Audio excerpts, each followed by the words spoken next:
Good afternoon, and I'm so honored to welcome all of you to the inauguration of the Sino-American Cooperative Organization Plaque at the Mount Soledad National Veterans Memorial. Please join me in recognizing our honored guest, Radioman First Class and SACO veteran Kenneth U. Brown and U.S. Marine Corps Sergeant Walter Henry Travis Jr.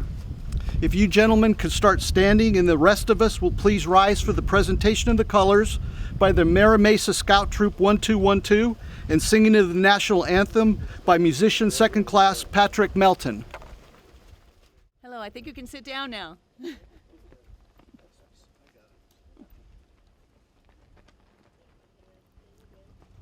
My name is Carolyn Arnold. I'm the proud daughter of Willard Inman. He served at Chungking in Happy Valley during World War II. I'm here to say the SACO prayer written by Bill Barty in 1996. It's on the back of your programs if you wish to follow along. Hello, God, it's us again, the boisterous ones called SACO men. We're here today to laugh and pray, to remember you aren't far away. We're older now, but with a bit more sense than years ago without recompense. We all stepped forward and yelled out, "Here!" in response to the call for volunteers. You made us part of Miles Navy, Homeport China, Big Boss Dai Li. You protected us, then brought us home, turned us loose and let us roam. But at that time, you waved your wand, and among us all, forged a bond. That half a century has not changed, even though our lives were rearranged. So at this time, we feel we must say thank you, God, for picking us, and thank you too for sharing fast to receive our mates whose time has passed.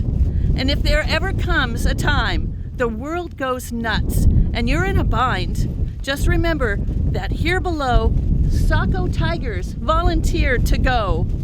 And so this psalm we now will end. But prior to our big amen, to you, O God, we salute and bow. To you from SACO, a big ding hao. Amen, and thank you.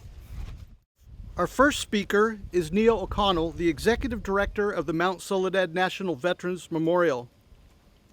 Neil served for 34 years in the Marine Corps, and at the time of his retirement, he was the top enlisted Marine at Camp Pendleton Headquarter Group. Neil?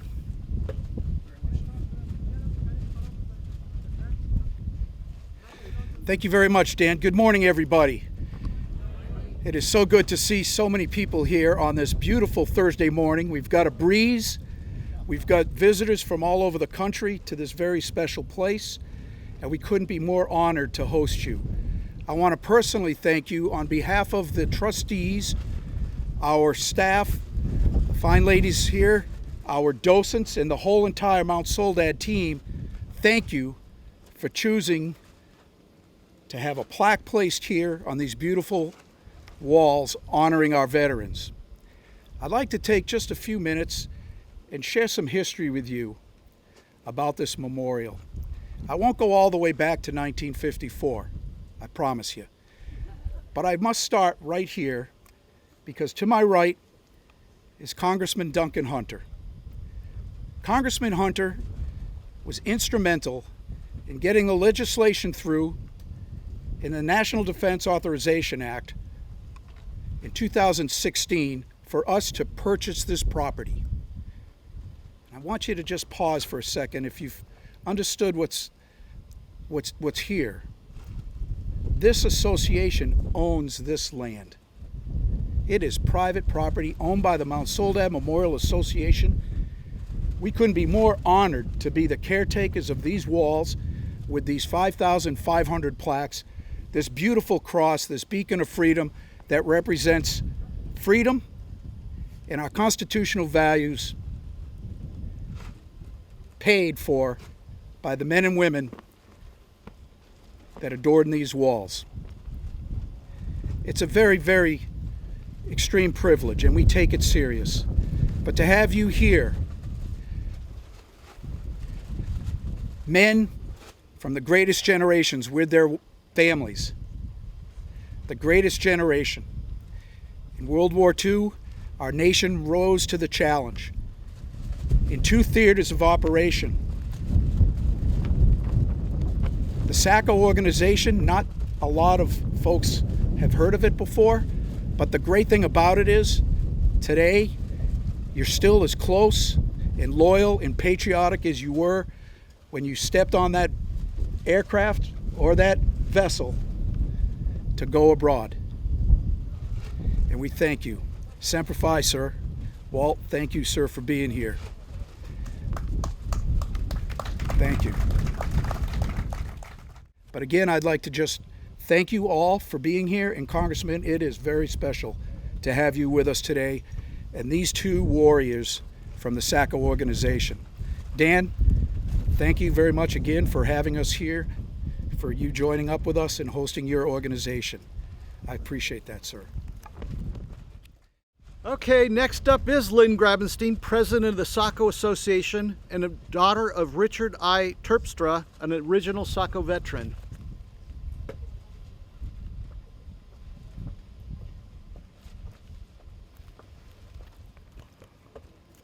Good afternoon.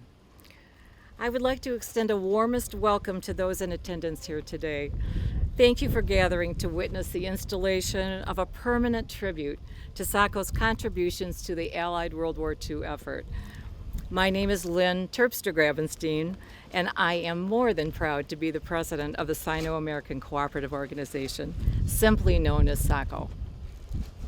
SACO was a top-secret military operation in the Pacific Theater during World War II.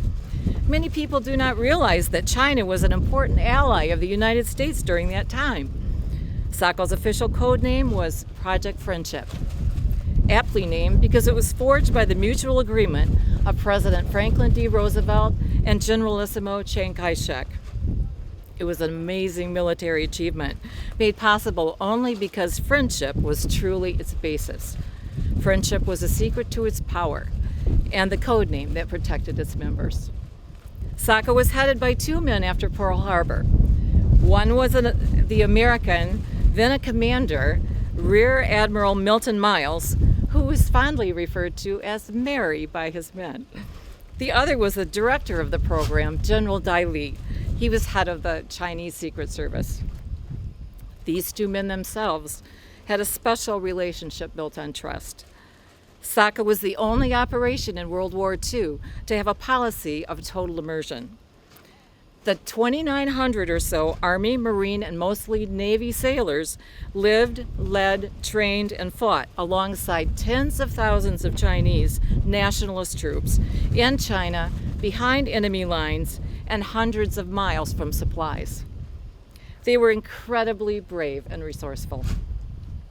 Because they often operated behind enemy lines, the American SACO soldiers were assigned an unseen Chinese protector to make sure nothing happened to them.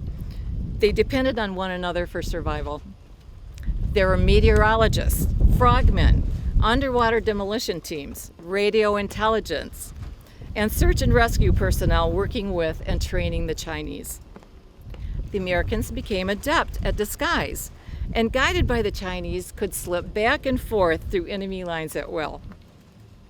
They learned how to walk properly, taking little steps, grew their hairline, wore peasant clothing, no uniforms. They wore straw hats and sandals while balancing a long shoulder pole with a radio in the front basket and a machine gun in the back basket. Walking miles with their Chinese shadow protectors, they would pass multiple Chinese or Japanese checkpoints along the way. During the months and years, not one was detected. Eventually, 97,000 intelligence guerrillas and 20,000 saboteurs and pirates were trained. Approximately 71,000 Japanese military personnel died during their mission, while there were only 5 or fewer Americans that either died or were killed. They became known as the SACO Tigers, and the outfit was nicknamed the Rice Paddy Navy. Their motto, what the hell? My dad was one of those guys. He was underage when he enlisted and signed up for hazardous duty like the rest of them. After the war, the Chinese anti-communist nationalists relocated to the island of Formosa, now Taiwan. Project Friendly was finally declassified, and the activities and contributions of SACO remained little known here in the United States. But these men and their deeds continue to be remembered, studied, and honored in Taiwan. There's even a museum in Taipei dedicated to their memory. The Taiwanese Military Intelligence Bureau has joined us during annual reunions for almost 70 years. Our relationship stands as a shining example of all that is good and right in a chaotic world, and truly embodies perpetually the original spirit of Project Friendship. The stated mission of those original veterans and their families, sons and daughters, nieces and nephews, and now grandchildren and great-grandchildren, is to pass on to posterity our knowledge of SACO and to educate the public in what SACO did to help win a victory in World War II. Our bylaws also stress that the members of the SACO Corporation, by our own actions and by our heritage, know that liberty has not, is not, or ever will be free, and will, by our actions, encourage and demonstrate pride in our country and its armed forces, and for the preservation of liberty in the United States and the world. It is notable that James Honeycutt, an original vet and father of our SACO vice president, was ordered to enter Shanghai in 1945 to establish radio communication in preparation for a U.S. invasion. Once set up, they received communication that the war had ended, whereupon they went next door to the German embassy and confiscated the 5 remaining Nazi flags, one of which was donated to the SACO Museum in Taipei. Members representing this museum grace us with their presence here today. It is our pleasure and honor to bequeath a copy of the SACO plaque at Mount Soledad to them for their museum. In closing, thank you for providing this opportunity. It means so much to the memory of those who served so well. Please stand with me now, silently, with your hand over your heart, for a moment of reflection and respect during the playing of taps.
You may be seated.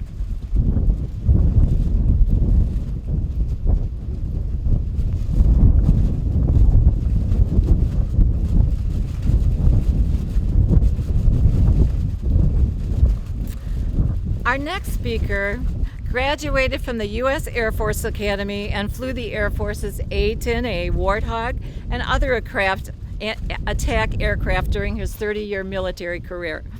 He was an A-10 wing commander and squadron commander and commanded Afghanistan's largest base and Iraq's second largest Air Force base in the global war on terrorism.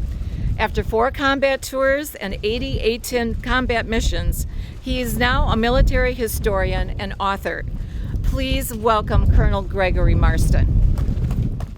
This is a plaque dedications in honor of SACO, a secret Navy organization that served in the CBI, or China-Burma Indo Theater, in World War II. SACO, as you know, is the abbreviation for the Sino-American Cooperative Organization, was the most important unit working in China during this monumental conflict. This inauguration also honors the nationalist Chinese, now based in Taiwan, one of America's great allies in World War II. The nationalist Chinese contributed greatly to the Allied costs, but at an immense price to her people before and during the war. It is little known today, except outside this group, but in July 1937, 4 years before Pearl Harbor, the Japanese army invaded China and quickly captured its capital, Peking, which is now Beijing. This was the beginning of the Second Sino-Japanese War, in which China fought Japan alone. The Japanese had 3 operating principles in China: burn all, kill all, loot all. This was a military invasion and a genocidal campaign against the Chinese people. For the first year, the Japanese military, with overwhelming air power, won victory after victory, conquering vast tracts of eastern China and every seaport. The Chinese national government and military retreated into the rugged and mountainous areas of western China and then built the famous Burma Road, a land route from Burma to western China. This land supply from the west kept China in the war and allowed it to launch a guerrilla campaign against Japan. Their guerrilla campaign worked and kept over 70% of Japan's army fighting in China. For over 8 years, 1937 to 45, Japan couldn't win in China, nor could they leave. After the Japanese attacked the U.S. Navy fleet in Pearl Harbor on December 7, 1941, China became a critical ally to America, Britain, and the Soviet Union against the Axis power, which is Germany, Italy, and Japan, our opponents in World War II. Unfortunately, supplying China became extremely difficult when Japan cut the Burma Road in April 1942. The only supply route to China was via American cargo aircraft flying over the Himalaya Mountains, a treacherous route that severely limited our aid. That was called flying the hump. SACO was formed on April 15, 1943, when U.S. President Franklin Roosevelt and Generalissimo Chiang Kai-shek, leader of the Chinese nationalists, signed an agreement for each nation to help each other to win the war against Japan. As you've heard, SACO had over 2,900 personnel, mostly Navy sailors, but from every service stationed in China near the then capital of Chongqing. They were nicknamed the SACO Tigers or the Rice Paddy Navy. SACO personnel lived and worked with the Republic of Chinese military forces for the entire length of the war. Their main objective was to assist the Chinese in defeating the huge numbers of Japanese soldiers which occupied large portions of their country. SACO made the most of this teeny logistical stream via air into China. Their main objective was to organize, train, and equip the Chinese military and to provide weather and intelligence reports from across China, including occupied areas. SACO greatly improved the nationalist Chinese army, training and organizing over 115,000 Chinese guerrillas, pirates, and saboteurs.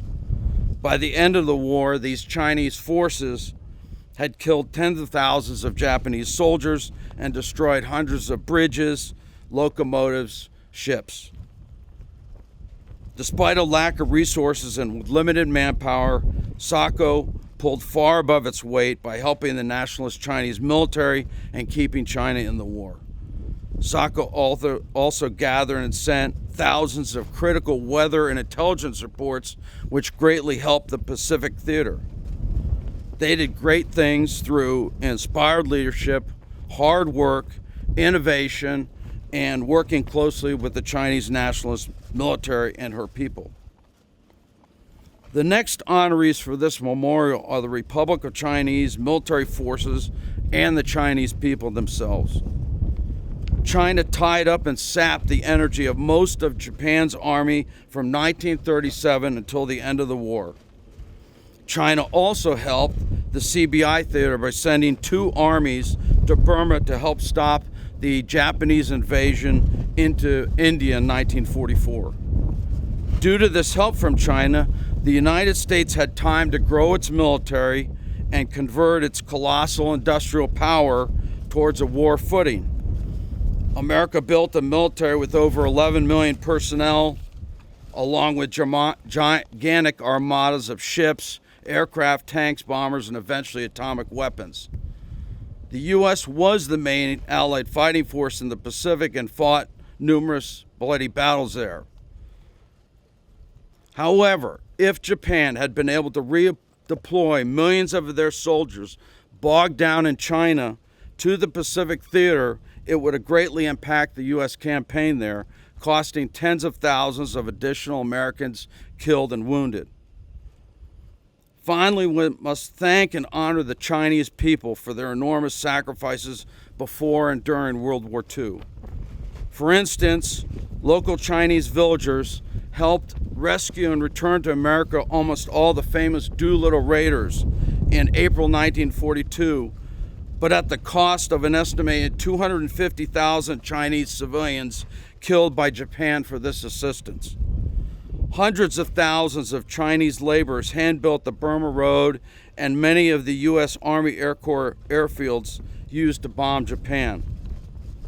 China suffered enormously, with over 14 million dead due to combat, starvation, disease, Japanese terror bombings, atrocities, and even biological warfare.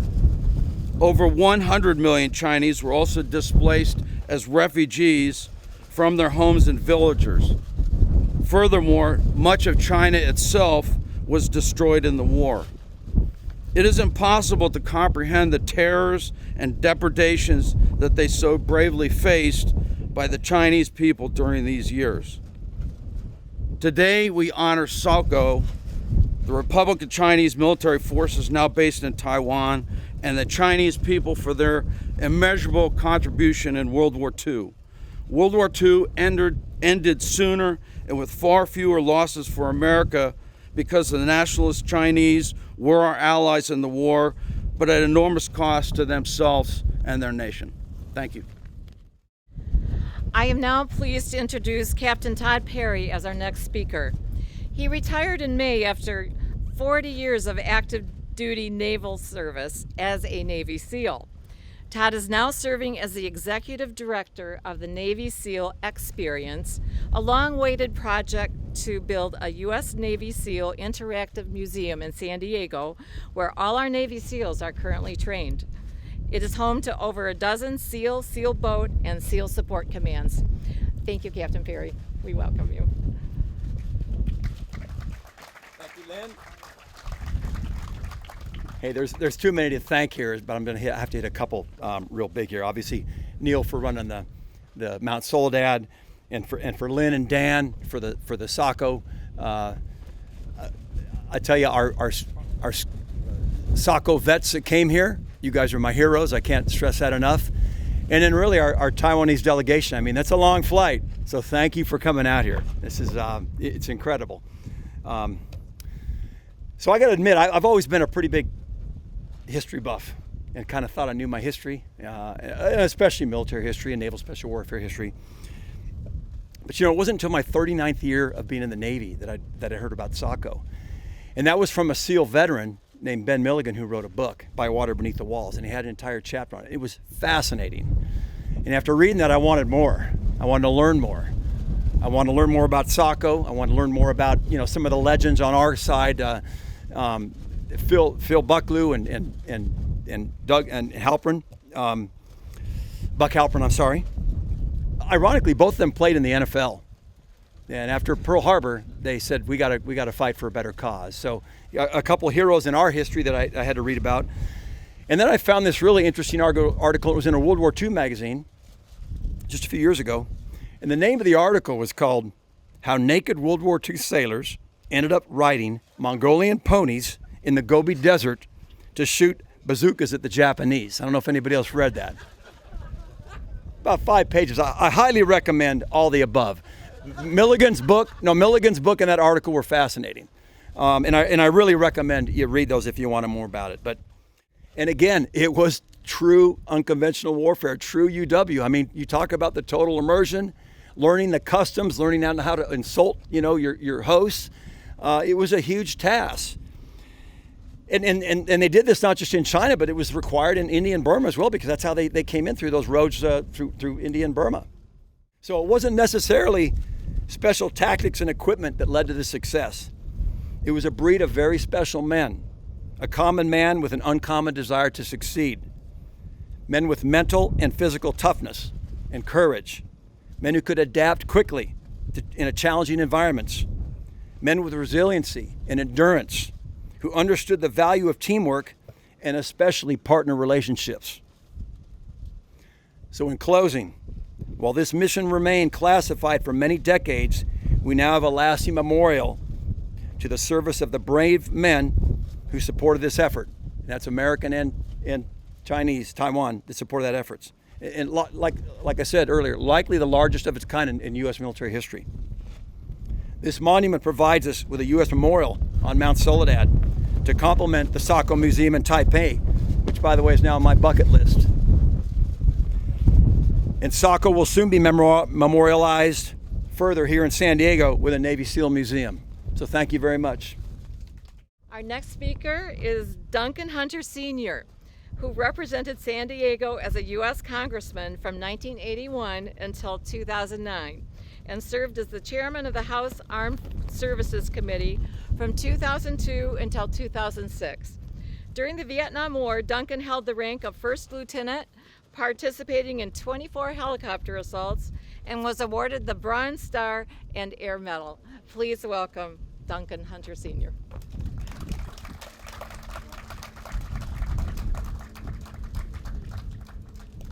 I don't know whether to wear this hat. My wife said you got to wear it for the sun, like a lot of other guys. But maybe I'll keep it off here.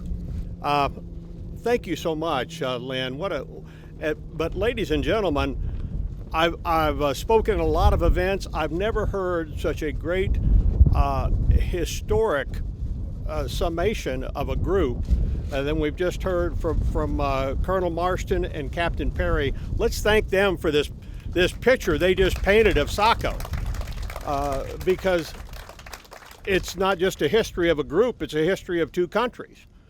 And what I thought I would do, having listened to that great recital of what SACO is and what it did for our country, let me just go to the present and the future and what we're facing, and what the descendants and the forces of Chiang Kai-shek, men and women, are facing, who still live on an island called Taiwan.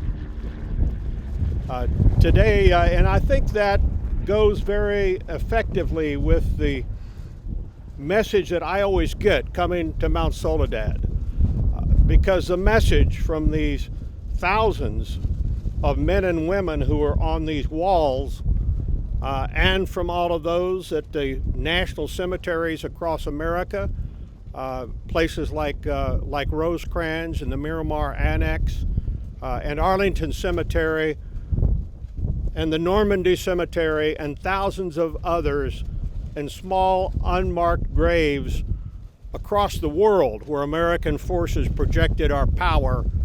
The message is, be strong and be ready, and try to prevent war wherever you can, while continuing to follow the American interest. The American interest is always to help those who want to keep their freedom or who seek freedom. We don't always win, We don't always prevail and we can't do everything, but we help where we can. And right now we have a practical mission in front of us. That practical mission is for Taiwan to be strong enough to resist an invasion. And that means that you got to spend money. And that means also that you need to use that great product of freedom. And that product of freedom is called technology. As Winston Churchill once said, and I'm paraphrasing him, he said it's so good and such a blessing that the free world, that free men are able to produce technology that protects us against very large forces. And of course, he was talking about the technologies that were developed in World War II. So Taiwan must focus on that technology and focus on spending money and spending a lot of energy developing a force that is strong enough that they can deter an attack. That's the issue of the day. And you know, remembering wars is always about the future.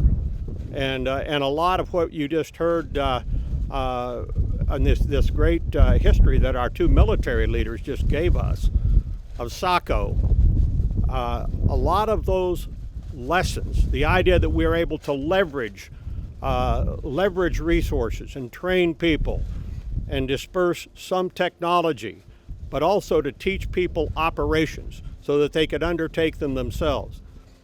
It's a great lesson there for the future. Right now, Taiwan must grab this opportunity, this breathing space that they have, to strengthen up, to use technology smartly, to leverage their capability and their great economic power, because Taiwan right now has great economic power. A lot of that has to be transformed into the ability to defend themselves. So that's my message, my brief commercial, and thanks so much. And yeah, I was a very mediocre Army guy in Vietnam. I think that my great inspiration for that was probably a 1.7 grade average at the University of California. But I enjoyed the Army a lot more. So thank you for letting me be in this very honored spot today. And I remember when I came into Congress, 1980, January morning, and I got up there late because I had work to do back here, and I ran out on the Capitol steps, and Ronald Reagan was giving his inaugural address, and he gave a great address, one of the greatest speeches I've ever heard. And when he ended, he told about a man from another war, World War I. And that man's name was Martin Treptow. And he said Martin Treptow was a guy that had a barber shop in Chicago when World War I started. So he left his barber shop and he joined the Rainbow Division in France, got over there after a brief training, and after he'd been there about 3 weeks, he was killed. When Martin Treptow's buddies found his body, they found that he had written a little diary. And the last words of the diary said, "I must fight this war as if the success or failure of my country depends on me alone." And I thought about that charge that Ronald Reagan gave all of us in 1980 to go out and help our country as if the success of our country depended on us, each of us alone. And as I reflected on these great SACO men and what they did behind enemy lines for so long and with such great effectiveness, I have to think that you came closer than almost any of us to meeting that charge and that obligation that Martin Treptow laid out in that simple diary in World War I. Thank you for letting me be with you. God bless you.